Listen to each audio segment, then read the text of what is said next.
नमस्कार, R7 भारत देख रहे हैं आप और मैं हूं आपके साथ जावेद अली। R7 भारत पर ऑपरेशन बेनकाब लगातार जारी है और ऑपरेशन बेनकाब के जरिए हम ग्राम प्रधानों के पास पहुंचते हैं, ग्राम पंचायतों में पहुंचते हैं, उनके कामकाज का बखान करते हैं, ब्यौरा ले देते हैं। इसके अलावा उन्होंने कितना काम किया उसकी भी जानकारी आपके साथ हर रोज़ साझा करते हैं। आज हमारी मौजूदगी बदायूं जिले के बिसौली क्षेत्र के और बिसौली ही ब्लॉक लगता है गाँव छिबऊ कला में है। अगर छिबऊ कला के प्रधान जी की अगर पहले बात की जाए तो वो उनकी तीसरी पंचवर्षीय है, यानी कि लगातार तीसरी बार के ये प्रधान हैं।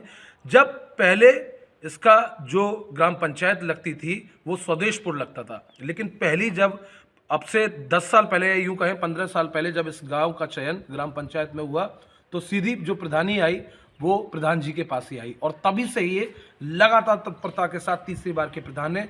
अगर इनके छिबऊ कला की बात की जाए और ग्राम प्रधान के कामकाज का ब्यौरा आपको दिया जाए तो उन्होंने उच्च स्तर पर काम कराए हैं। बेहतरीन सड़कें हैं, शीशी रोड हैं, नालों का निर्माण कराया जो पहले से अधर में लटके हुए थे।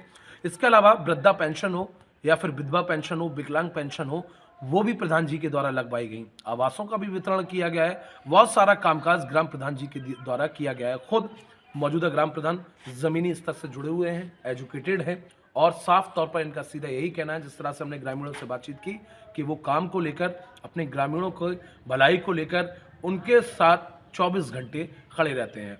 सीधे प्रधान जी का रुख करेंगे और उन्हीं से जानने की कोशिश करेंगे। प्रधान जी, सबसे पहले स्वागत है आपके हमारे इस न्यूज़ चैनल पर।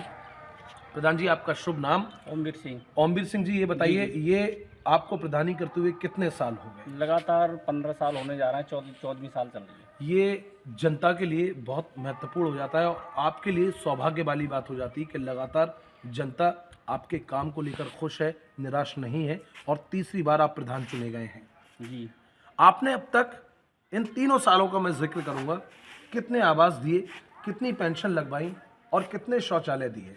लगभग 30 से 40 आवास हो चुके हैं और कम से कम 300 लगभग शौचालय हो चुके हैं जी।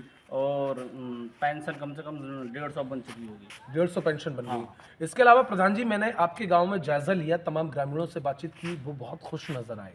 उन्होंने कहा जब पहली हमारे गांव जब ग्राम पंचायत में आया तो आपकी झोली में प्रधानी आई, लेकिन उससे पहले स्वदेशपुर के जो भी प्रधान थे, भूतपूर्व प्रधान रह चुके पूर्व प्रधान, उन्होंने किसी तरह का कोई विकास आपके गांव में नहीं किया था। नहीं, हमारा गांव शामिल था उस समय। ये हमारी ग्राम पंचायत छिबू कला लगती थी जी। और वो गांव मजरा लगता था। वो मजरा लगता था। हाँ, तो पहले हमसे पहले पंडित जी थे स्वदेशपुर के प्रधान थे?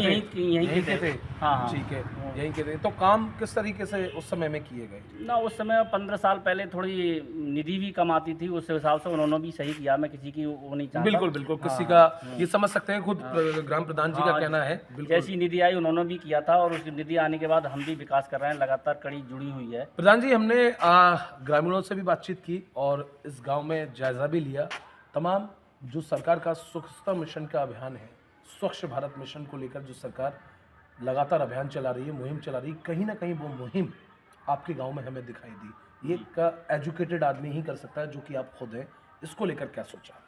ये सोचा, सफाई जब है, मतलब विकास जब ही, मतलब विकास भी कर रहा है आदमी, विकास के साथ साथ सफाई नहीं तो कुछ भी नहीं है। सफाई बहुत जरूरी है। सफाई के साथ सफाई एक विकास की कुंजी भी में आती है। बिल्कुल बिल्कुल, ये बहुत अच्छे शब्दों का इस्तेमाल किया है कि सफाई जो है वो विकास की कुंजी का बिल्कुल कुंजी है और ऐसे में अगर सफाई और स्वच्छ नहीं होगा तो उस मुहिम का क्या फ़ायदा है। इसके अलावा हमने ग्रामीणों से ये भी बातचीत की कि अगली बार में जो पंचवर्षीय 1 साल के बाद शुरू होने वाली है तो किससे आप प्रधान चुनेंगे। उन्होंने आंख बंद करते ही आपका नाम लिया, आपकी तारीफ की तस्वीरें पढ़े।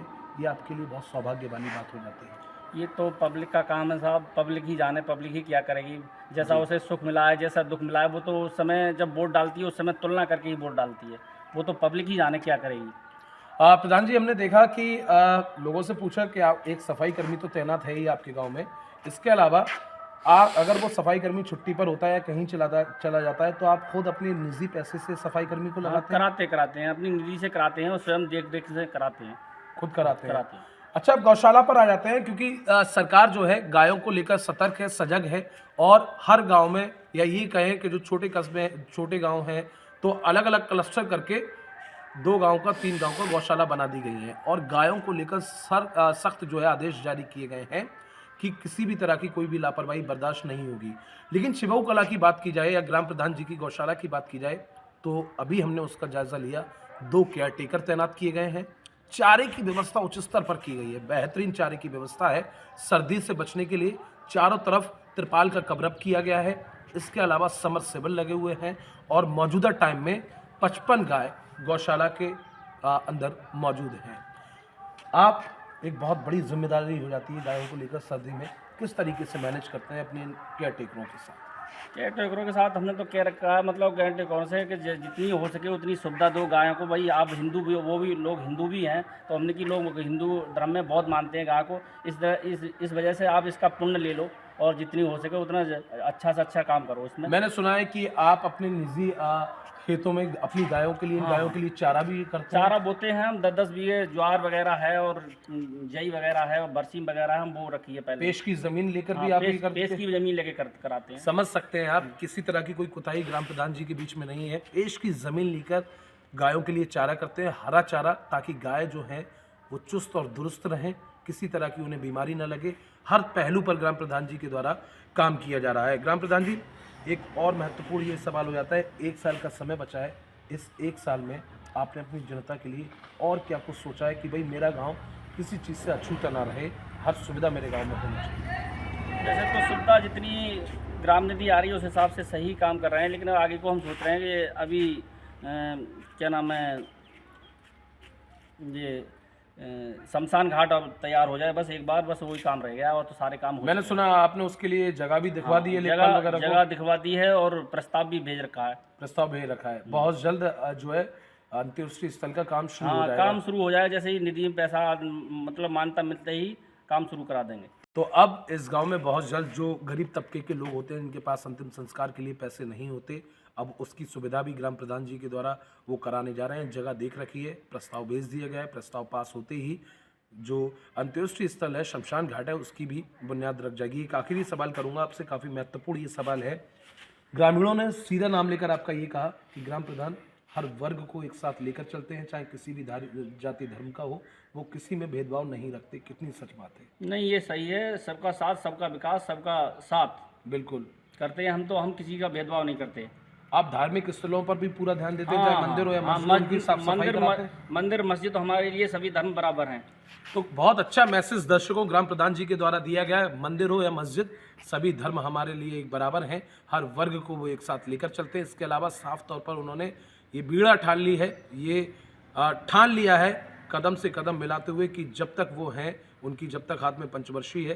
ये तो जनता है, जनता जिससे चाहे सराखों पर बैठा सकती है, जनता जिससे चाहे वो गिरा सकती है। फिलहाल तो जनता भी ग्राम प्रधान जी को अभी सराखों पर बैठा के पिछले 3 पंचवर्षियों से तीसरी पंचवर्षीय चल रही है, वो बैठी है। और अगला ऑपरेशन बेनकाब लेकर बहुत जल्द आपके बीच हाजिर होंगे। कैमरामैन शिवम के साथ मैं जावेद अली, R7 भारत।